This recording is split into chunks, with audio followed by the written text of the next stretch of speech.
PS ഇവിടെ വീഴ്ചയോട് കൂടിയിട്ടാണ് ഇയാൾ ഇതിനകത്തെ ഒരു വലിയ ഒരു വലിയ ശക്തനെന്ന് വിളിക്കാവുന്ന ഒരു രീതിയിലേക്ക് ഇയാൾ മാറും. അത് PS വീടെന്ന് പറയുന്നത്. ഇത് പോലും ആലോചിക്കാതെ പോയിരിക്കുന്ന ഒരു മുഖ്യമന്ത്രി, ഒരു ആഭ്യന്തര വകുപ്പ് മന്ത്രി എത്ര വിഡ്ഢിയാണ്. നമസ്കാരം. CPM general secretary Sitaram Yechury വിടവാങ്ങിയിട്ട് ദിവസങ്ങൾ കഴിഞ്ഞു.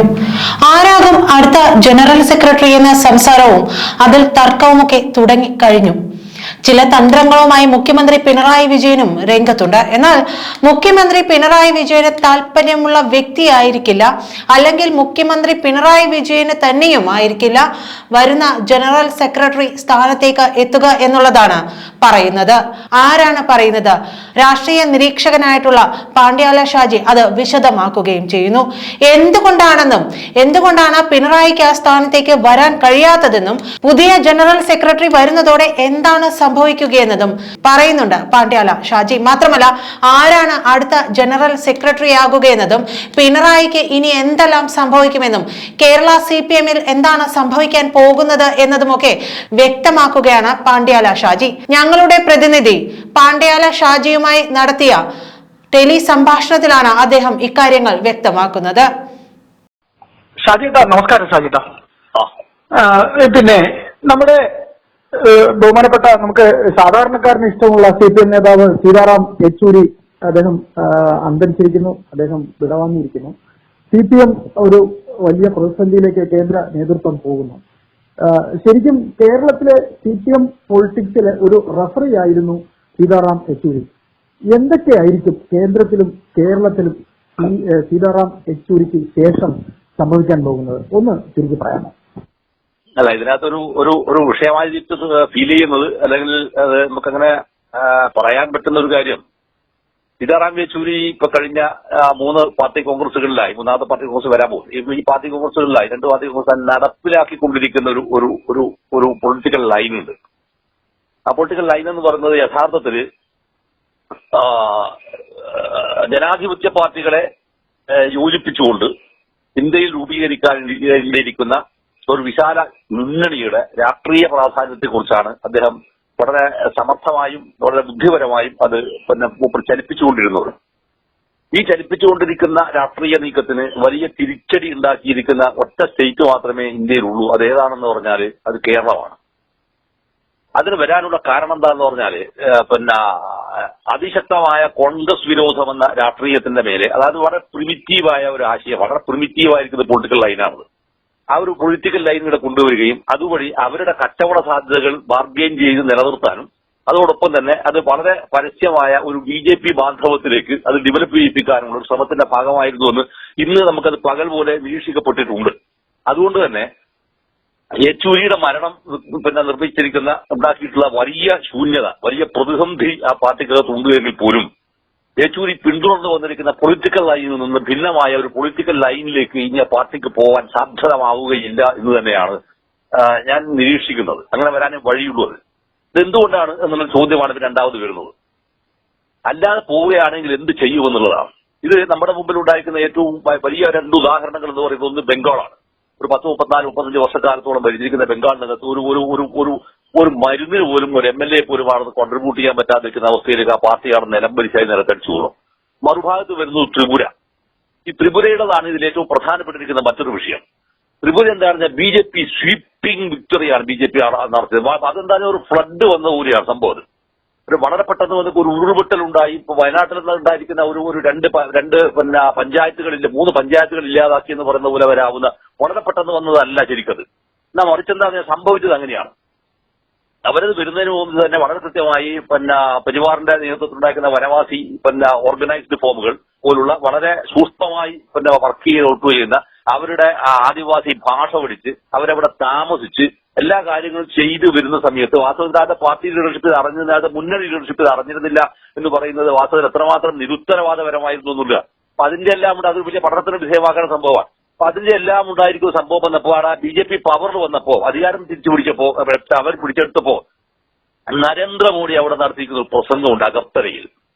അദ്ദേഹം പറഞ്ഞിരിക്കുന്ന ഒരു വാക്കെന്താന്ന് പറഞ്ഞാല് ഇന്ത്യയിലെ ഏറ്റവും ഗംഭീരമായ, ഏറ്റവും ശ്രദ്ധേയമായ, ഏറ്റവും എന്താ പറയാ വിപ്ലവകരമെന്ന് പറയാവുന്ന ഒരു ചേഞ്ചാണ് വാസ്തവത്തിൽ ഈ ത്രിപുരയിൽ ഞങ്ങൾ വരുത്തിയത് എന്നാണ്. അപ്പൊ ഇത് എന്താണ് സംഭവം എന്ന് പറഞ്ഞാൽ ഇത് കമ്മ്യൂണിസ്റ്റ് പാർട്ടികളുടെ മുമ്പിൽ നരേന്ദ്രമോദി എന്ന ഇന്ത്യൻ പ്രധാനമന്ത്രി ഉയർത്തിയിട്ടുള്ള വലിയ ഒരു വിഷയവും ഒരു വലിയ ചോദ്യചിഹ്നവുമാണ്. ഇതാണ് വാസ്തവത്തിൽ CPM എന്നൊരു പാർട്ടിയുടെ മുമ്പിൽ വന്നിരിക്കുന്ന ഏറ്റവും ഒരു അനുഭവ പാഠം എന്നുള്ളത്. ഈ അനുഭവ പാഠത്തിന്റെ പശ്ചാത്തലത്തിൽ നിന്നുകൊണ്ട് വേണം കേരളത്തിൽ ഇപ്പോൾ നടന്നുകൊണ്ടിരിക്കുന്ന ഈ പറയുന്ന പിന്നെ എന്താ പറയാ മിസ്റ്റർ വിജയനും ലിമിറ്റഡ് കമ്പനിയും കൂടി നടത്തിക്കൊണ്ടിരിക്കുന്ന അഭ്യാസങ്ങൾ അങ്ങേയറ്റം നിരുത്തരവാദപരമായി ഒരു പാർട്ടിയെ കംപ്ലീറ്റ് അതിന്റെ സർവനാശത്തിലേക്ക് കൊണ്ടുപോകുന്ന വളരെ ബോധപൂർവമായിരിക്കുന്ന ശ്രമങ്ങൾ നടന്നു. അതുകൊണ്ട് തന്നെ പാർട്ടിക്കകത്ത് ഇനി ഒരിക്കലും തന്നെ ഈ പറയുന്ന ഒരു സംഭവത്തിന് ഒരു പൊളിറ്റിക്കൽ വാല്യൂവും ഒരാളും കൊടുക്കാൻ പോകുന്നില്ല എന്നാണ് എന്റെ ഖണ്ഡിതമായിരിക്കുന്ന അഭിപ്രായം. സത്യത്തിൽ അയാൾ വീണ് കഴിഞ്ഞു എന്നാണ്. രാഷ്ട്രീയമായിട്ട് അയാൾ വീണ് കഴിഞ്ഞു. ഇനി അയാൾ നിൽക്കാൻ ശ്രമിക്കുന്നത് ഈ പാർട്ടിയുടെ സംഘടനാ മിഷനറി ഉപയോഗിച്ചുകൊണ്ട് അയാളുടേതായിരിക്കുന്ന സ്വത്ത്, അയാളുടേതായിരിക്കുന്ന അധികാരം നിലനിർത്താനുള്ള ശ്രമത്തിന്റെ ഭാഗമായിട്ട് അതുപോലെ കോംപ്രമൈസ് അല്ലാതെ വേറെ ഒരു വർക്കും അതിനകത്ത് ചെയ്യാനില്ല. ഇതുകൊണ്ടാണ് ഞാൻ മുന്നേ ഒരു ദിവസം പിന്നെ അയ്യപ്പദാസരോട് തന്നെ സംസാരിക്കുന്ന സമയത്ത് പറഞ്ഞത് ഇപ്പോൾ നടക്കുന്ന ഈ സംഭവത്തിനകത്ത് രാഷ്ട്രീയമില്ല എന്ന് ഞാൻ പറയാനുള്ള കാരണം അതാണ്. ഒരു രാഷ്ട്രീയമില്ല, അത് വെറും കച്ചവടം മാത്രമാണ്. ഇത്തരമൊരവസ്ഥയിൽ ഇനിയിപ്പോ നിങ്ങൾ മറ്റൊരു പക്ഷത്തെ എടുത്തു നോക്കൂ. കേരളത്തിൽ നിന്ന് ഇയാളെ വളർത്തിക്കൊണ്ടുവന്നിരിക്കുന്ന ഒരു കേറുടെ പേര് പറയാം. അപ്പൊ നിങ്ങൾക്ക് ഒരു കേറുടെ പേര് പറയാം. ഒറ്റ കേടറില്ല എന്ന് ഞാൻ ഷാജി ദേഷ്യം പിടിച്ചിട്ടോ അല്ലെങ്കിൽ പിന്നെ മറ്റ് വ്യക്തിപരമായ വൈദ്യുതിയാതന ബുദ്ധിയുടെ ഒരു കേടറെ പോലും ഈ കേരളത്തിനകത്ത് കഴിഞ്ഞ 25 വർഷക്കാലമായി കേരളത്തിനകത്ത് അയാൾ കോൺട്രിബ്യൂട്ട് ചെയ്തിട്ടില്ല. നേരത്തെ അയാൾ കണ്ണൂർ ജില്ലയിലെ ലീഡർഷിപ്പിലുള്ള സമയത്ത് ഒരു കോൺട്രിബ്യൂട്ട് ചെയ്തിട്ടില്ല. പിണറായി എന്ന ഒരു അച്ഛയാണ് അയാൾക്ക് വളർത്താനും കഴിഞ്ഞില്ല. പിന്നെ അയാൾ വളർത്തിയതെല്ലാം തന്നെ അയാൾക്ക് വേണ്ടുന്ന രീതിയിൽ ഉപയോഗിക്കാവുന്ന കുറെ ആളുകളെ മാത്രമാണ്. വേറൊന്നുമല്ല. അതായത് ബുദ്ധി, വിവരം, വിവേകം, സൂക്ഷ്മബുദ്ധി, പൊതുജനങ്ങളോട് മാന്യമായി ഇടപെടുക, പിന്നെ പഠിക്കുക, മാർക്സിസത്തിന്റെ പിന്നെ നേരിടുന്ന പ്രതിസന്ധികളെ കുറിച്ച് പഠിക്കാനുണ്ടായിരിക്കുന്ന താല്പര്യങ്ങൾ ഉണ്ടാവുക. അങ്ങനെ വരാവുന്ന ഒരാളെ പോലും ഇല്ലാതാക്കിയത് കൊണ്ട് തന്നെ ഈ പാർട്ടിക്കകത്ത് കേരളത്തിൽ നിന്ന് ഒരു കാരണവശാലും അതിനൊരു അഖിലേന്ത്യാ തലത്തിലുള്ള ലീഡർഷിപ്പിലേക്ക് വരാണ്ട് ഒരാളുമില്ല എന്ന് പിന്നെ ഖണ്ഡിതമായി വിശ്വസിക്കുന്ന ഒരാളാണ് ഞാൻ. അതിന് മാറ്റിയുള്ള ഒരൊറ്റയാൾ ഈ കേരളത്തിൽ ഇപ്പം നിലവിലില്ല. പിന്നെ അതിനകത്ത് നമ്മൾ പറയാവുന്ന പേരുകളുടെ വിഷയങ്ങൾക്കകത്തെല്ലാം തന്നെ ഭാഷാപരമായ പരിമിതികൾ വളരെ പ്രധാനമാണ്. ഭാഷാപരമായ പരിമിതി വളരെ വളരെ പ്രധാനമാണ്. ഹിന്ദി ഓർ ഇംഗ്ലീഷ് അത് വളരെ ഫ്ലുവന്റ് ആയിരിക്കണം. അല്ലാതെ വെറുതെ നമ്മൾ അവിടെ പോയിട്ട് ബബ്ബെ പറഞ്ഞാലും സംഗതി നടക്കൂല. കാരണം അതായത് ഇനി വരുന്ന ഇന്ത്യ എന്ന് പറയുന്നത് വലിയ തോതിലുണ്ടായിരിക്കുന്ന ഡയലോഗുകൾ വികസിപ്പിക്കേണ്ടുന്ന ഒരു രാഷ്ട്രീയ ഭൂമികയാണ് നമ്മുടെ. നമ്മൾ ഈ പറയുന്ന റവല്യൂഷൻ എന്ന് പറയുന്ന സംഭവത്തിലുള്ള സ്പേസുകളെല്ലാം തന്നെ ഒരു പരിധിവരെ നമുക്ക് എന്താ പറയാ ദുർബലമാക്കപ്പെടുകയോ അല്ലെങ്കിൽ അസ്തമിച്ച് തുടങ്ങുകയോ ചെയ്തിരിക്കുന്നു. അതിനേക്കാൾ അപ്പുറത്ത് ജനാധിപത്യപരമായി നടക്കേണ്ടിയിരിക്കുന്ന വലിയ സംവാദങ്ങൾ, വലിയ ഡയലോഗുകൾ, ഈ ഡയലോഗുകളിലൂടെ വരുന്ന ഒരു തെളിച്ചമുണ്ട്. ഈ തെളിച്ചത്തിന് പറ്റിയിരിക്കുന്ന ഒരു ലീഡർഷിപ്പും അതിന് പറ്റിയിരിക്കുന്ന ഒരു സെക്രട്ടറിയുമാണ് വാസ്തവത്തിൽ. അതിന് പറ്റിയിരിക്കുന്ന ഒരു സെക്രട്ടറി ആയിരുന്നു വാസ്തവത്തിൽ ആര്? ഈ സീതാറാം യെച്ചൂരി. അതുകൊണ്ട് യെച്ചൂരിക്ക് എന്താ ഇയാളുടെ സർവ്വകള്ളത്തരങ്ങളും വളരെ ഭംഗിയായി അറിയാവുന്ന ഒരാളായിരുന്നു അദ്ദേഹം. വളരെ ഭംഗിയായിട്ട് അദ്ദേഹത്തിന് അറിയാം. പക്ഷെ അദ്ദേഹം എന്താണെന്ന് പറഞ്ഞാൽ അതിനെ അയാൾക്ക് വളരെ കൃത്യമായി നിങ്ങളിപ്പോ നേരത്തെ പറഞ്ഞല്ലോ റഫറി എന്നുള്ള ഒരു പ്രയോഗം നിങ്ങൾ ഉപയോഗിച്ചു വളരെ ഭംഗിയായി മാനേജ് ചെയ്തിട്ടുണ്ടായിരുന്നു ഇതാണ്. ഇനി ഉറപ്പിച്ച് ഞാൻ ഇങ്ങോട്ട് പറയാം, ഇനി വരുന്ന അഖിലേന്ത്യാ സെക്രട്ടറി ആയിട്ടുള്ള ആൾ ഒരു കാരണവശാലും ഇയാളുമായി കോംപ്രമൈസ് ചെയ്യുന്ന ഒരാളായിരിക്കില്ല ഇനി വരിക. ഞാനിപ്പോ അത്രേ പറയുന്നുള്ളൂ. വരിക ഒരിക്കലും അങ്ങനെയുള്ള ഒരാൾ വരില്ല. ഇത് വരാതിരിക്കുന്നതിന് മുമ്പിലുള്ള പൂർവോപാധിയായിട്ടാണ് ഞാൻ പറയുന്നത് ത്രിപുരയിൽ വന്നിട്ടുള്ള ഈ BJPയുടെ അതിശക്തമായിരിക്കുന്ന ഒരു ഷിപ്പിംഗ് വിക്ടറി ഉണ്ട്. ആ വിക്ടറി ഇന്ത്യയിലെ ഇടതുപക്ഷ പ്രസ്ഥാനങ്ങൾക്ക് വലിയ വെല്ലുവിളിയും പാഠവുമാണ്. ഈ വെല്ലുവിളിയുടെ അനുഭവ പാഠത്തിൽ നിന്നുകൊണ്ടാണ് വാസ്തവത്തിൽ എന്താന്ന് പറഞ്ഞാൽ കേരളത്തിലുള്ള CPMന്റെ ആൾക്കാർ വളരെ ഗൗരവപരമായി പരിശോധിക്കുന്നതാണ്. പക്ഷെ അങ്ങനെ പരിശോധിക്കാനുള്ള സ്പേസ് ഇവിടെ ഇല്ലാതാക്കുകയാണ് ഇത്. എന്നിട്ട് ഈ വിഷയത്തെ കംപ്ലീറ്റ് ഡൈവേർട്ട് ചെയ്ത് വേറൊരു തരത്തിൽ കൊണ്ടുപോയി അയാളുടേതായിരിക്കുന്ന താല്പര്യങ്ങൾ ഉണ്ടാക്കാൻ അയാൾ കുറെ എന്താ പറയാ മതപണ്ഡിതന്മാരെ കൂട്ടിക്കൂട്ടി ഇങ്ങനെ. പക്ഷെ അതുപോലും അതിനെ ചീറ്റി പോവുകയാണ് ചെയ്തത്. കാരണം അതെന്താണ് എക്സ്പോസ് ചെയ്യപ്പെട്ടുകൊണ്ടാണ്. ഇങ്ങനെ വരുന്ന ഒരു വലിയ പ്രതിസന്ധിക്കകത്ത് തീർച്ചയായും കേരളത്തിൽ നിന്ന് ഒരാൾ വരില്ല എന്ന് ഉറപ്പിച്ചും തറപ്പിച്ചും പറയാവുന്നതാണ്. അതോടൊപ്പം തന്നെ ഇയാൾ സിൽബന്ധികളുടെ ഗണത്തിൽപ്പെടുന്ന ഒരൊറ്റയാളും അഖിലേന്ത്യാ തലത്തിൽ വരാൻ ഇനി വരികയുമില്ല. അങ്ങനെ വരുമ്പോ ഉണ്ടാകുന്ന ഒരു വിഷയം എന്താന്ന് പറഞ്ഞാല് ഈ യെച്ചൂരിയെ പോലെ ഇതിങ്ങനെ ബാലൻസ് ചെയ്യുന്ന ഒരാളായിരിക്കില്ല ഇനി വരുന്നത്. നിശ്ചയമായി ഞാൻ പറയാണ്, ഞാൻ അങ്ങനെയാണ് നിരീക്ഷിക്കുന്നത്. അങ്ങനെ ആയിരിക്കില്ല വരുന്നത്. അയാൾ വളരെ കർക്കശക്കാരനായിരിക്കും. വളരെ കൃത്യമായ തീരുമാനങ്ങൾ എടുത്ത തീരുമാനങ്ങൾ നടപ്പിലാക്കണമെന്ന് പാർട്ടിയുടെ ഖണ്ഡിതമായിരിക്കുന്ന അഭിപ്രായമായിട്ട് അത് പ്രയോഗിക്കുന്ന ആളുമായിരിക്കും. ഇങ്ങനെ പ്രയോഗിക്കാനുള്ള സാധ്യതയെ ഈ കേരളത്തിൽ നശിപ്പിച്ചത് എവിടെയാണെന്ന് പറഞ്ഞാൽ VS അച്യുതാനന്ദനെ ഇവിടെ എന്താ പറയാ വെട്ടിവീഴ്ചയോടുകൂടിയാണ്. VS ഇവിടെ വീഴ്ചയോടുകൂടിയിട്ടാണ് ഇയാൾ ഇതിനകത്തെ ഒരു വലിയ ഒരു വലിയ ശക്തനെന്ന് വിളിക്കാവുന്ന ഒരു രീതിയിലേക്ക് ഇയാൾ മാറും. അത് VS വീഴ്ത്തിയിട്ടാണ്. അത് മുഴുവൻ തന്നെ എന്താണെന്ന് പറഞ്ഞാൽ ഒരിക്കലും രാഷ്ട്രീയമായിട്ടല്ല, പകരം ഈ ഗ്രൂപ്പുകളിലൂടെ അതോടൊപ്പം തന്നെ അനാവശ്യമായി ചെയ്തു കൊടുത്തിട്ടുള്ള ആപ്പീസ്മെന്റുകളിലൂടെ സ്വത്ത് സമ്പാദനത്തിലൂടെ അങ്ങനെയാണ് പല ജില്ലാ കമ്മിറ്റികളും ഇയാൾ പിടിച്ചെടുക്കുന്നത്. ആ ജില്ലാ കമ്മിറ്റിയെ പിടിച്ചെടുത്ത് സത്യത്തിൽ എന്തായി എന്ന് പറഞ്ഞാൽ VS ഉന്നയിച്ചിരിക്കുന്ന ഗൗരവതരമായിരിക്കുന്ന രാഷ്ട്രീയ വിഷയങ്ങൾ കമ്മിറ്റികൾക്കകത്ത് പോലും ചർച്ച ചെയ്യപ്പെടാതിരിക്കുന്ന ഒരവസ്ഥയിലേക്ക് ദുർബലമാക്കപ്പെട്ടു. ഇങ്ങനെ ദുർബലമാക്കപ്പെട്ടിരിക്കുന്ന ഒരു അവസ്ഥയിലാണ് ഇയാളുടെ ഈ തലതിരിഞ്ഞ ഒരു പൊളിറ്റിക്സ്, ആ ഒരു പൊളിറ്റിക്സ് ഇയാളിവിടെ കൊണ്ട് അതിന്റെ ഫലം എന്താണ്? അതിന്റെ ഫലമാണ് BJP എന്ന് പറയുന്ന രാഷ്ട്രീയ പ്രസ്ഥാനത്തിന് ഈ കേരളത്തിലുണ്ടായിരിക്കുന്ന വലിയ ബൂം ഉണ്ടാക്കി തീർത്തത് ഇയാളുടെ ഈ തലതിരിഞ്ഞ രാഷ്ട്രീയ നിലപാടിന്റെ ഭാഗമാണ്. ഇത് വളരെ കൃത്യമായി തിരിച്ചറിയുന്നവരാണ് CPIMന്റെ സെൻട്രൽ ലീഡർഷിപ്പ്. പക്ഷേ അത് വ്യത്യസ്തങ്ങളായ കാരണങ്ങളാണ് ഇത് പറയാറില്ല. പക്ഷേ ഈ കഴിഞ്ഞ ലോക്സഭാ തിരഞ്ഞെടുപ്പോടുകൂടി CPIM എന്ന് പറയുന്ന പാർട്ടിയുടെ നിലം തൊടാതെ പോവുകയും തൃശൂരിൽ BJPയുടെ ഒരു സ്ഥാനാർത്ഥി വലിയ വോട്ടിന്റെ ഭൂരിപക്ഷത്തിന് സുരേഷ് ഗോപി വിജയിക്കുകയും ചെയ്ത് ഘട്ടമെന്നതോടെ മറുപക്ഷത്തുണ്ടായിരിക്കുന്ന ന്യായവാദങ്ങൾക്ക് ഒരു സ്ഥിരീകരണമോ ഒരു വിശദീകരണമോ കൊടുക്കാൻ കഴിയാത്ത അവസ്ഥയിലേക്ക് ഇവര് എന്താ പറയാ വാരിക്കുഴിയിൽ വീഴുകയും ചെയ്തു. അങ്ങനെ വാരിക്കുഴിയിൽ വീഴുകയും ചെയ്തപ്പോ ഈ പഴയ ഓല വലിച്ചിട്ട് തന്റെ സർവൈവലിന് വേണ്ടുന്ന ഒരു ഓല വലിച്ചിട്ട് ഡൽഹി പോയിട്ട് അല്ലെ സെൻട്രൽ കമ്മിറ്റി പോയി ആധിപത്യം ചെലുത്തി കളയാവുന്ന പറയുന്ന അവസരം. അത് മാത്രവുമല്ല, ഒപ്പം എന്താണെന്നറിയോ, നമ്മളിപ്പോ ഇതിനോടൊപ്പം തന്നെ നമ്മൾ ചേർത്ത് വായിക്കുന്ന ഒരു വിഷയമാണ് കേരളത്തിൽ ഇപ്പൊ വന്നിരിക്കുന്ന ഒരു പുതിയ പ്രതിസന്ധി ഉണ്ടല്ലോ, ADGPയുടെ ഈ പറയുന്ന വിവാദം. നിങ്ങൾ ലോകത്തിൽ എവിടെയെങ്കിലും കേട്ടിട്ടുണ്ട് ADGPയുടെ അയക്കെ അന്വേഷിക്കാൻ SP യെ ചുമതലപ്പെടുത്ത ഒരു തീരുമാനങ്ങളുടെ ലോകത്ത് കേട്ടിട്ടുണ്ടോ? അപ്പൊ അത് വന്നപ്പോഴാണ് ADGP ആയിട്ട് അജിത് കുമാർ പറഞ്ഞത് തന്നെ ഇവര് ക്വസ്റ്റ്യൻ ചെയ്തത് പകരം ആര് ചെയ്തോട്ടെ തന്നെ DGP പരിശോധിച്ചോട്ടെ എന്ന് പറയുന്നത്. ഇതുപോലും ആലോചിക്കാതെ പോയിരിക്കുന്ന ഒരു മുഖ്യമന്ത്രി, ഒരു ആഭ്യന്തര ഉപമന്ത്രി, അയാൾ എത്ര വിഡ്ഢിയാണ് വാസ്തവത്തിൽ, എത്ര വിഡ്ഢിയാണ്. അതല്ലെങ്കിൽ ഇയാളെ കൊച്ചാക്കാൻ വേണ്ടി ബോധപൂർവ്വം ചെയ്തതാണ്. പക്ഷെ അതിന് ADGP വളരെ കൃത്യമായിട്ട് അത് മറികടക്കുകയും ചെയ്തു. അതിനോട് മറ്റൊരു ചോദിച്ചോട്ടെ എന്ന് പറയുമ്പോൾ അതിന് ഹിയറാർക്കിയുടെ പൊസിഷൻ കറക്റ്റ് ആകുകയും ചെയ്തു. പക്ഷെ വിഷയം കൂടിയല്ല വരുന്നത്. ഈ വിഷയത്തിനകത്ത് ഇയാൾ എടുത്തിരിക്കുന്ന കള്ളക്കളികൾ, ഇയാൾ എടുക്കുന്ന കുരുട്ടുബുദ്ധികൾ, അയാൾ വിടിച്ചിരിക്കുന്ന അനാവശ്യമായിരിക്കുന്ന കടുംപിടുത്തങ്ങൾ, അനാവശ്യമല്ല അയാളെ സംബന്ധിച്ചിടത്തോളം ആവശ്യകതയാണ്, അത് വേറെ വിഷയം. ഈ പറയുന്ന കുരുട്ടുബുദ്ധിയും ഈ കടുംപിടുത്തങ്ങളും എന്താണെന്ന് ഇയാളുടെ കൂടെ നിൽക്കുന്ന മുഴുവൻ ആളുകളെയും ഇയാളോട് മാനസികമായി അകലം പാലിച്ചു തുടങ്ങിയിരിക്കുന്നു എന്നുള്ളതാണ്. ഈ അകലം പാലിച്ചു തുടങ്ങിയിരിക്കുന്ന അവസ്ഥ വന്നതോടുകൂടി എന്തായി തീർന്നു എന്ന് പറഞ്ഞാല് തന്റെ കൂടെ നിൽക്കുന്നുവെന്ന് ഇയാൾ വിചാരിച്ചിരിക്കുന്ന ആളുകൾ ഇനി ഒരിക്കൽ പോലും ഇയാളുടെ കൂടെ നിൽക്കാൻ കഴിയില്ല. കമ്മിറ്റിക്കകത്ത് നിൽക്കാൻ കഴിയാത്ത അവസ്ഥ വരും. ഇങ്ങനെ വരാവുന്ന ഒരു അവസ്ഥയിലാണ് നിൽക്കുമ്പോ ഈ സെൻട്രൽ കമ്മിറ്റി പോളിറ്റ് ബ്യൂറോ എന്ന് പറയുന്ന അവസ്ഥയിലേക്ക് ഇയാൾക്ക് ഈ പഴയ പ്രതാപം ഉണ്ട് എന്ന് പറഞ്ഞിട്ടുള്ള ബടായി വിട്ടിട്ട് ഇനി അങ്ങോട്ടേക്ക് അയാൾക്ക് പോവുക സാധ്യമല്ലാത്ത ഒരു അവസ്ഥ വരും. അതുകൊണ്ട് തന്നെ CPIMന്റെ സെൻട്രൽ ലീഡർഷിപ്പ് ആലോചിക്കുന്നത് യേച്ചൂരി ഇപ്പോൾ നടപ്പിലാക്കി വന്നിട്ടുള്ള പാർട്ടിയുടെ പൊളിറ്റിക്കൽ ലൈൻ, അത് ഈ കണ്ണൂർ സമ്മേളനത്തിലടക്കം നടപ്പാക്കി വന്നിട്ടുള്ള പൊളിറ്റിക്കൽ ലൈൻ, ആ പൊളിറ്റിക്കൽ ലൈൻ ഇംപ്ലിമെന്റ് ചെയ്യുകയല്ലാതെ മറ്റൊരു തരത്തിലുള്ള മാർഗം പോലും ഇനി ഈ CPIM എന്ന് പറയുന്ന പാർട്ടിയുടെ മുമ്പിലില്ല. അതുകൊണ്ട് തന്നെ ഒരു പൊളിറ്റിക്കൽ ലൈൻ എന്ന് പറയുന്ന വിഷയത്തിന്റെ മേലെ ആ പാർട്ടിക്കകത്ത് ഇനി പ്രതിസന്ധി ഉണ്ടാവാനുള്ള സാധ്യത വിദൂരമാണ് എന്നാണ് തോന്നുന്നത്. അതോടൊപ്പം തന്നെ ദേശീയ രാഷ്ട്രീയത്തിനകത്ത് ഇടതുപക്ഷ പാർട്ടികൾ പൊതുവിൽ ഇത്തരത്തിലുള്ള ഒരു നിലയിലേക്ക് വന്നിട്ടുണ്ട്. ഇപ്പോ ബീഹാർ ബേസ്ഡ് ആയിട്ടുള്ള ലിബറേഷൻ, CPIM ലിബറേഷൻ പോലുള്ള ദിവാങ്കർ ഭട്ടാചാര്യയുടെ ലിബറേഷൻ പോലുള്ള ഇവർ തമ്മിലുണ്ടായ ഒരു ഐക്യനില രൂപം കൊണ്ടിട്ടുണ്ട് ദേശീയ രാഷ്ട്രീയത്തിനകത്ത്.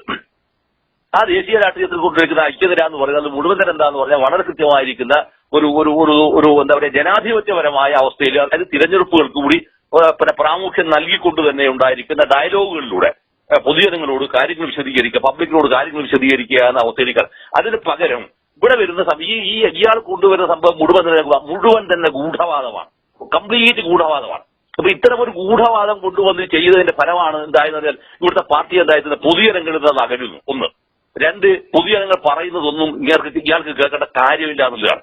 ഈ കാര്യമില്ലായ്മയുടെ പരസ്യമായ ധിക്കാരവും അഹങ്കാരവുമാണ് എനിക്ക് ഈ നവകേരള യാത്ര എന്ന് പറഞ്ഞിട്ട് കോടിക്കണക്കിന് രൂപയുടെ ജീപ്പും ബസ് വാങ്ങി അതവസാനം ഇപ്പൊ എന്താ പറയാ ആട്ടാറ പോലെയായിട്ട് ഏതൊരു സ്ഥലത്ത് കൊണ്ടുപോയിട്ട് അത് ഉപേക്ഷിച്ചിരിക്കുന്ന ആ വണ്ടി ഉണ്ടല്ലോ, ആ വണ്ടി കൊണ്ടുവരുന്നത് നിങ്ങളെന്ന് ആലോചിച്ച് നിങ്ങളുടെ സ്ഥലം ആലപ്പുഴയല്ലേ, ഈ ആലപ്പുഴയിൽ തന്നെ ഇതാക്കുന്ന ഏതൊരു സ്കൂളിലേക്ക് പോകാൻ മതിൽ പൊളിച്ചിട്ടാണ് ഇയാൾ പോയത്. നിങ്ങളൊന്ന് ആലോചിച്ച് നോക്കൂ.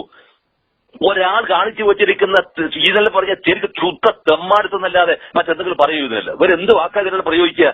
അതുപോലും അത് ശരിയാണ് എന്ന് വാദിക്കാനുണ്ടായിരിക്കുന്ന ആളുകളെ പോലും ഇയാൾ കമ്മിറ്റിയിൽ നിലനിർത്തി എന്നുള്ളതാണ്, അല്ലെ കമ്മിറ്റിയിലുള്ള ആളുകളെ കൊണ്ട് അത് ന്യായീകരിപ്പിച്ചു എന്നുള്ളതാണ്. അതിന് കൂട്ടുനിന്ന് കൊണ്ടിരിക്കുന്ന ഒരു എന്താ പറയാ ക്രമസമാധാന ചുമതല ഉണ്ടായിരിക്കുന്ന ഒരു ADGP ഉണ്ടാകും, അല്ലെങ്കിൽ അങ്ങനെ ഒരു പോലീസ് സംവിധാനം ഉണ്ടാകുക. അപ്പൊ ഇതെല്ലാം ഉണ്ടാകുമെന്ന് പറഞ്ഞ അർത്ഥം എന്താണ്? നിങ്ങളുടെ ഏർപ്പാടുകൾ മുഴുവൻ തന്നെ എന്താണ്? ഗൂഢവാദമാണ്. ജനങ്ങളുമായി സംസാരിക്കുക, ജനങ്ങളുമായി സംവേദിക്കുക എന്ന് പറയുന്ന ഒരു ഡെമോക്രാറ്റിക് പ്രോസസ്സിൽ നിന്ന് സമ്പൂർണ്ണമായിട്ട് ഒഴിവാക്കപ്പെട്ട് കഴിഞ്ഞപ്പോൾ സത്യത്തിലൊരു ചോദ്യമില്ലേ? എന്താ ചോദ്യം എന്ന് പറഞ്ഞാല്, തിരഞ്ഞെടുപ്പിൽ മത്സരിക്കാൻ തീരുമാനിച്ചിരിക്കുന്ന ഒരു രാഷ്ട്രീയ പാർട്ടിക്ക് സത്യത്തിൽ എന്താണ് വേണ്ടത്? എന്താ വേണ്ടത്? ജനങ്ങളുമായി സംവേദിക്കലാണ്. അതിനകത്ത് പിന്നെന്തിനാണ് ഈ ഗൂഢവാദത്തിന്റെ ആവശ്യം എന്താണുള്ളത്? ഗൂഢവാദത്തിന്റെ ആവശ്യമില്ല. ഇതുകൊണ്ട് തന്നെയാണ് സാധാരണയിൽ പറയാറുള്ളത്, കമ്മ്യൂണിസ്റ്റ് പാർട്ടിയുടെ ഏതെങ്കിലും ഒരു നേതാവിന് അല്ലെങ്കിൽ ഒരു പ്രവർത്തകന് ഒരു വലിയ പെശക് സംഭവിച്ചു എന്ന് വന്നാൽ ആ പെശകായിരുന്നു എന്ന് പറയാനൊരു സത്യസന്ധതയുണ്ട്. ഈ സത്യസന്ധതയാണ് പിന്നീട് പലപ്പോഴും ആളുകളുടെ ഭാഗത്ത് പരിഹസിക്കുന്ന ഒരു ഇടതുപക്ഷ രാഷ്ട്രീയത്തെ, പ്രത്യേകിച്ച് കമ്മ്യൂണിസ്റ്റ് പാർട്ടി രാഷ്ട്രീയത്തെ പരിഹസിക്കുന്നത് 10 കൊല്ലം കഴിഞ്ഞാലാണ് ഇവർക്ക് ബുദ്ധിക്ക് വെളിവ് വരിക എന്ന് പറഞ്ഞൊരു അവസ്ഥ വരുന്നതിന്റെ പരിഹാസത്തിലൂടെ. കാരണം ഈ ഡയലോഗുകൾ ഇല്ലാതായി തീർന്നതിന്റെ ദുരന്തമാണിതെല്ലാം. യഥാർത്ഥത്തിൽ ഡയലോഗുകളിലൂടെ, സംവാദങ്ങളിലൂടെ പാർട്ടിയെ കൃത്യമായി ഒരു ജനാധിപത്യത്തിന്റെ ചേരിയിലേക്ക് കൊണ്ടുവരിക, അങ്ങനെ പൊതുസ്വീകാര്യ മണ്ഡലത്തേക്ക് വളർത്തിയെടുക്കുന്നതിൽ അതിന്റെ ഒരു ഏറ്റവും പ്രത്യക്ഷമായ ഉദാഹരണമാണ് ഈ ഇന്ത്യ മുന്നണി എന്ന് പറയുന്ന മുന്നണിക്കകത്ത് സീതാറാം യെച്ചൂരിയുടെ ഒരു എന്താ പറയാ അതിഗംഭീരമായിരിക്കും അദ്ദേഹത്തിന്റെ റോളുണ്ടതിനകത്ത്. ആ റോളിന്റെ അടിസ്ഥാനത്തിലാണ് ഇന്ത്യക്കകത്തുണ്ടായിരിക്കുന്ന മിക്കവാറും പാർട്ടികളെ തമ്മിലുണ്ടായിരിക്കുന്ന തർക്കങ്ങൾ, ആ തർക്കങ്ങൾ പരിഹരിക്കുന്നതിനകത്ത് കൃത്യമായിരിക്കുന്ന ഒരു എന്താ പറയാ അതിന്റെ അകത്ത് കയറി ചെന്ന് ഇടപെടാൻ പറ്റാവുന്ന അവസ്ഥയിൽ അതാണ് അതുകൊണ്ടാണ് അദ്ദേഹത്തെ സൗമ്യൻ എന്ന് വിളിക്കുന്നത്. അതാണ് സൗമ്യൻ. ഈ സൗമ്യത എന്ന് പറയുന്നത് എന്താ? നിലപാടിൽ നിലയുറപ്പിച്ചുകൊണ്ട് തന്നെ കൃത്യമായി യുക്തിഭദ്രമായി ലോജിക്കലി പ്രൂവ്ഡ് ഇന്ന കാരണങ്ങളാലാണ് ഈ സാധനം ഈ ഒരു നിലപാടെടുക്കുന്നത്. അതിന് ഒരു കൗണ്ടർ ആയിട്ടുള്ള ആർഗ്യുമെന്റ് നിങ്ങൾ എന്താണെന്ന് പറ. അപ്പൊ മറുഭാഗം എന്താ വെച്ചാൽ കൗണ്ടർ ആർഗ്യുമെന്റ് ഇല്ലാതിരുന്നതുകൊണ്ടാണ്. ഇപ്പുറത്തുള്ള വിജയമല്ല ശരിക്കത്, അല്ല, മറിച്ച് എന്താണ് സംഭവിച്ചത്? അപ്പുറത്തുള്ള രാഷ്ട്രീയത്തിന്റെ പരാജയമാണ്. ഇങ്ങനെ വരാവുന്ന വളരെ സത്യസന്ധമായി വരാവുന്ന ഒരു രാഷ്ട്രീയ ജനാധിപത്യപരമായി പോകാവുന്ന ഇത് വളരെ ഗംഭീരമായി യെച്ചൂരി പ്രയോഗിച്ച ഒരു സ്ഥലമാണ് ശരിക്കും നേപ്പാൾ.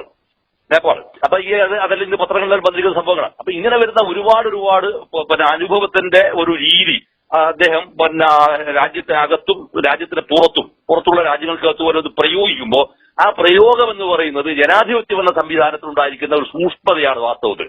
ഇത്തരം ഒരു സൂക്ഷ്മതയുള്ള ഒരാൾ പക്ഷേ ആ വരുന്നയാൾ, ഇപ്പോഴും ഞാൻ പറഞ്ഞു, വരുന്നയാൾ ഒരിക്കലും എന്തായിരിക്കാൻ സാധ്യതയില്ല.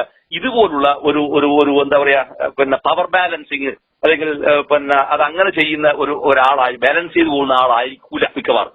ഇനി അത്തരം ബാലൻസിങ് ഫാക്ടറിലൂടെ പോവാൻ സാധ്യമല്ലാത്ത അവസ്ഥയിലേക്ക് ഈ കേരള ഘടകത്തിന്റെ ഈ ഒരു തലതിരിഞ്ഞ ഇടപാട് അപകടം ചെയ്തു പോകുന്നത് കൊണ്ട് തന്നെ വളരെ കൃത്യവും കണിശവും ഖണ്ഡിതവുമായ തീരുമാനമെടുത്ത് ആ തീരുമാനം നടപ്പിലാക്കുന്ന ഒരു ഓൾ ഇന്ത്യ സെക്രട്ടറി ആയിരിക്കും ഇനി അതിനകത്ത് വരിക. അതിന്റെ ഇടയ്ക്ക് വരുന്നെല്ലാം പറയുന്ന പേരുകളെല്ലാം തന്നെ പത്രക്കാർക്ക് സൗകര്യമുള്ള കുറെ ആളുകളുടെ പേരടിക്കുന്നു എന്നല്ലാതെ അതിനകത്തൊന്നും യാഥാർത്ഥ്യമായിട്ട് ഒരു പുലബന്ധം ഉണ്ടാവാനുള്ള സാധ്യത അതിന് ഇല്ല എന്നാണ് ഞാൻ മനസ്സിലാക്കുന്നത്. പക്ഷെ ഇതിന്റെ കുറ്റിയായി നിൽക്കുന്ന ഒരു സ്ഥലം, ആങ്കറിംഗ് പോയിന്റ് ആയി നിൽക്കുന്ന സ്ഥലം ത്രിപുരയിൽ BJP നേടിയിരിക്കുന്ന ഈ വലിയ വിക്ടറി. രണ്ടാമത് ഇപ്പൊ നടക്കുന്ന പഞ്ചായത്ത് തെരഞ്ഞെടുപ്പിൽ പോലും തൂത്തുവാരി സംഭവമുണ്ട്.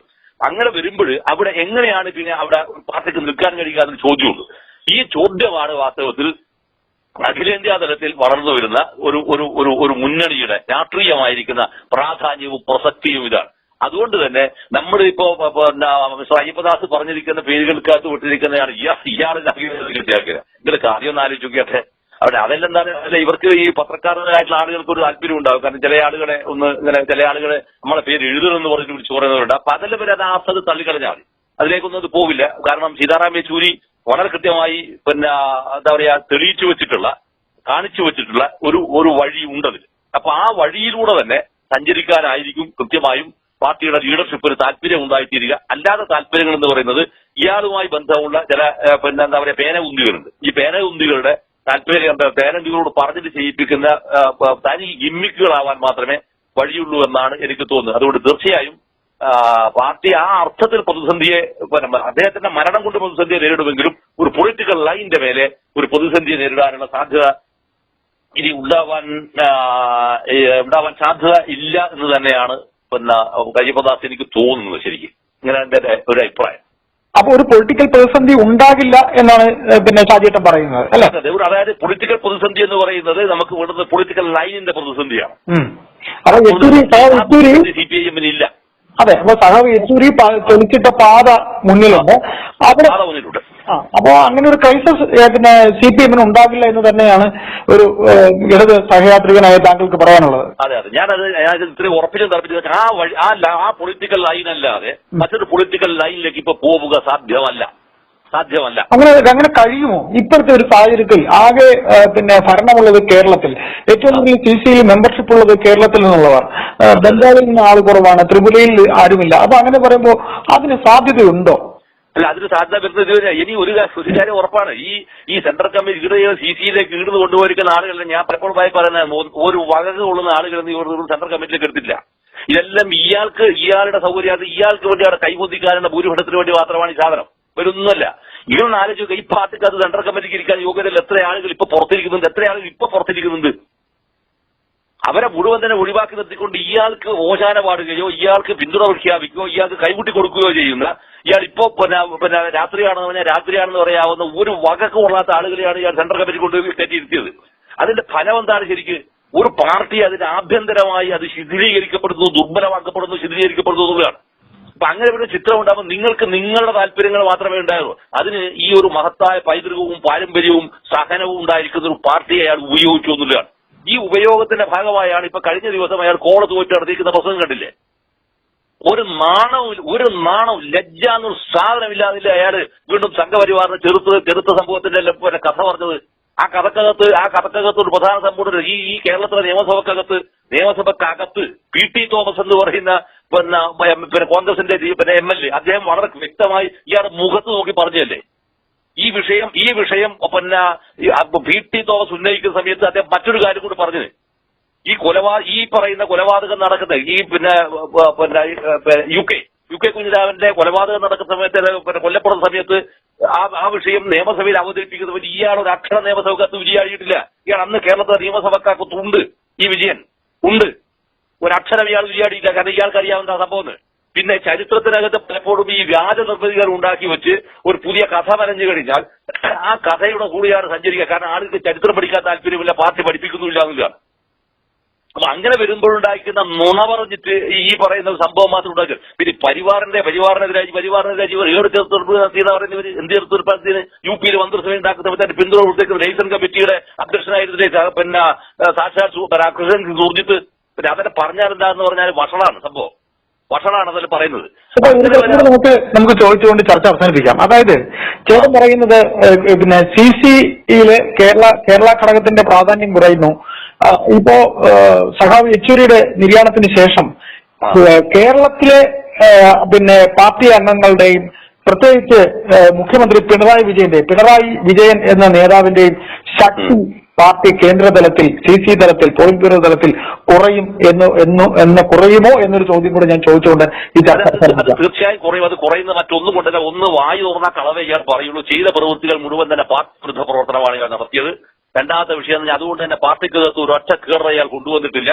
ഒരു കേഡറും അതുപോലെ കൊള്ളാവുന്ന ഒരു കേഡർ ഉണ്ടായിട്ടില്ല. ഇയാൾ ഓശാന പാടുന്ന ആളുകളില്ലാതെ ഒരൊറ്റ ആളുമില്ല. അതായത് പാർട്ടിയെ സമ്പൂർണ്ണമായി ദുർബലപ്പെടുത്തുകയും പാർട്ടിയുടെ അഖിലേന്ത്യാ പൊളിറ്റിക്കൽ ലൈനിന് വിരുദ്ധമായി സഞ്ചരിച്ച് ഇവിടെ MP മാർ കിട്ടുകയാണെങ്കിൽ ആ MP മാരുടെ പ്രാമുഖ്യം കൊണ്ട് സെന്ററിനെ എന്താ പറയാ വരച്ച വരയിൽ നിർത്തുക എന്ന ദുരുപദിഷ്ഠിതമായ ബുദ്ധിയായിരുന്നു ഈ കഴിഞ്ഞ പാർലമെന്റ് തെരഞ്ഞെടുപ്പിലും ഇയാൾ പ്രയോഗിച്ചത്. അതിന് പൊതുജനം കൊടുത്തിരിക്കുന്ന കൂലിയാണ് ഈ പറഞ്ഞ പോലെ തകർന്നടിച്ച് വീണത്. ഈ തകർന്നടിച്ച് വീഴുമ്പോൾ നമ്മൾ കാണുന്ന ഒരു വിഷയം എന്താ പറഞ്ഞാൽ അത് വീഴുന്നത് അതൊരു പൊളിറ്റിക്കൽ ലൈനിന്റെ പരാജയവുമല്ല, അഖിലേന്ത്യാ തലത്തിലെ പൊളിറ്റിക്കൽ ലൈനിന്റെ പരാജയമല്ല. അതിന് തികച്ചും ഘടകവിരുദ്ധമായ രീതിയിൽ സഞ്ചരിച്ച് ഇംപ്ലിമെന്റ് ചെയ്തിരിക്കുന്ന ഒരു ഇയാളുടേതായിരിക്കുന്ന ഒരു ലൈൻ ഇവിടെ പാടിപ്പ് തീർന്നുകൊണ്ടാണ്. അതെന്താണ് തൊടാൻ പോലും കഴിയാത്ത അവസ്ഥയിലേക്ക് അത് മാറ്റപ്പെട്ടിരിക്കുന്നതാണ്. അതുകൊണ്ട് ഇയാളുടെ പൊളിറ്റിക്കൽ ലൈനും കൊണ്ട് ഇനി സെൻട്രൽ കമ്മിറ്റി ഒന്ന് പോയിട്ടൊന്നും ഒരു കാര്യമില്ല. ഒരാൾ nobody is going to carry it, otherwise nobody is going to mind it. അത് ഒരാൾ മൈൻഡ് ചെയ്യാൻ പോകുന്നില്ല. അതുകൊണ്ട് ആ അർത്ഥത്തിൽ അയാൾ എന്താ പറഞ്ഞാൽ അങ്ങേയറ്റം ദുർബലമായി കഴിഞ്ഞു രാഷ്ട്രീയമായി ദുർബലമായി കഴിഞ്ഞു എന്നുള്ളതാണ്. പിന്നെ അയാള് എന്തെങ്കിലും മറ്റൊരു സംഭവത്തിലൂടെയും അയാൾക്ക് ഇനി ഒരു പഴയൊരവസ്ഥയിലേക്കും തിരിച്ചു പിടിക്കാൻ സാധിച്ചുമല്ല അയാൾക്ക്. ഇദ്ദേഹത്തിന്റെ ശില്പത്തികളും ഒന്നുമല്ലാതെ തീരും എന്നതിന് നമുക്ക് ഒന്നുമല്ല. കാരണം ഇതെന്താണ്, ഇത് ഒരു കേരളത്തിലെ മുഴുവൻ ജനതയെയും പാർട്ടിക്കാരെയും വഞ്ചിച്ചതിന് ചരിത്രം നൽകുന്ന മനോഹരമായിരിക്കുന്ന ജഡ്ജിമെന്റാണത്. മനോഹരമായ ജഡ്ജിമെന്റാണത്. ആ ജഡ്ജിമെന്റ് ഏറ്റുവാങ്ങുന്നത് മാത്രമേ ഇയാളുടെ മുമ്പിൽ വഴിയുള്ളൂ എന്നുള്ളതാണ്. കാരണം ഇയാൾ ചെയ്തത് മുഴുവൻ ഇയാളുടെ കുടുംബത്തിനും ഇയാളുടെ സിൽബന്ധികൾക്ക് വേണ്ടി മാത്രമാണ് പണം ഉണ്ടാക്കുകയും അതിന് പാർട്ടിയെ ബലി കൊടുക്കുകയാണ് ചെയ്തത്. എന്നിട്ട് എന്ത് ചെയ്യാന്ന് പറഞ്ഞാൽ RSS മാതൃ സംഘടന ഉണ്ടെന്ന് ആ സംഘടന ഉണ്ടാക്കി അതിന്റെ മേലെയും അതിന്റെ വില്ലാളി വീരത്തരം ഞാനാണെന്ന് പറഞ്ഞിട്ട് പ്രഖ്യാപിച്ചിട്ട് ഈ അവസാന ഘട്ടത്തിൽ റൗണ്ടിൽ പോയി പറ്റിക്കാനാണ് അയാൾ ശ്രമിക്കുന്നത്. അത്തരത്തിലുള്ള ഒരു ചതിയുടെ രാഷ്ട്രീയമല്ല ഇത്. ശരിക്കും പറഞ്ഞാൽ വളരെ ഗൗരവതരമായിരിക്കുന്ന രാഷ്ട്രീയത്തെ അഡ്രസ് ചെയ്തിരിക്കുന്ന ഒരു ചരിത്ര സന്ദർഭത്തിൽ അത്തരം ഒരു വിഷയവുമില്ല. ഇതിന് പണ്ട് യാബാകാലത്തെങ്ങാനുള്ള ഒരു പൊളിറ്റിക്കൽ ലൈൻ എടുത്തിട്ട് വന്നിട്ട് ആ ലൈൻ ഇപ്പൊ നടപ്പിലാക്കണം ചങ്ങ കിടക്കുമോ? അവിടെയാണ് അതായത് ജനാധിപത്യത്തിന്റെ വളർച്ചയും വികാസവും അതിന്റെ പരിണാമ പ്രക്രിയകളും വളർന്നു വരുന്നത് എങ്ങനെയാണെന്ന് സൂക്ഷ്മമായി നിരീക്ഷിക്കുന്ന ഒരു സാർവദേശീയ രാഷ്ട്രീയ പശ്ചാത്തലം ലോകത്ത് ഇപ്പൊ വളർന്നു വന്നിട്ടുണ്ട്.